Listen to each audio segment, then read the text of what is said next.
Okay, it's Teach Tuesday, and this one is incredibly important. Not that they all aren't, but this one I'm going to give you a call to action because there's so much shit being thrown at us and we all feel helpless and hopeless.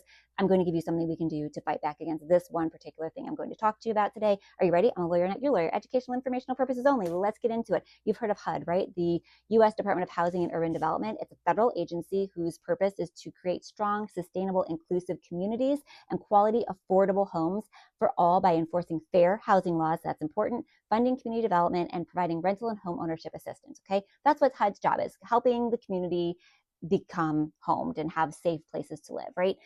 There's something called the EAR, the Equal Access Rule. And what that is a series of federal laws that ensure many HUD-funded services are not denied based on sexual orientation, gender identity, or marital status.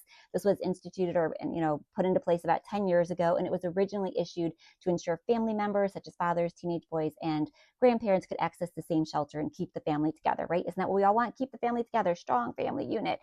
It was then updated, these laws, to address barriers facing the transgender and non-gender conforming community to help them access these single-sex facilities. These EAR, these rules, it has been embraced by HUD's community. There have been no issues. It's well-founded. Everything is going swimmingly. I know you're going to be shocked, I say, when I tell you that the Trump administration is actually trying to roll back the protections for gender identity and sexual orientation in nearly 50 housing regulations. They want to remove the reference to gender and gender identity and change it to sex, which was defined by President Trump because, yeah, he knows. Anyway, which is a very narrow, not based in science or biology definition of sex, right? So it's going to disproportionately harm the transgender community.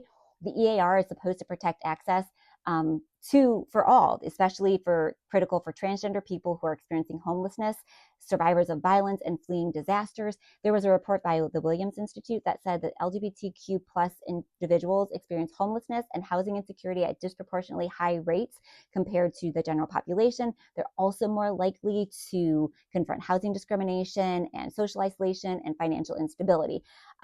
These are well-founded facts, these are statistics. Again, the EAR is well accepted and embraced by the HUD's community. So there's quite literally no reason to do this except that Trump and his administration are trying to be horrible humans. They don't have to try very hard, do they? Here's where the call to action comes to play. I'm going to put up a screen. You're going to screenshot it. They're allowing for public comment until June 29th. And you can go and follow these instructions, leave public comment, let them know we are aware of what they're trying to do, that we do not want our transgender brothers and sisters in community to be discriminated against, okay? Check it out. Let me know if you have any questions in the comments.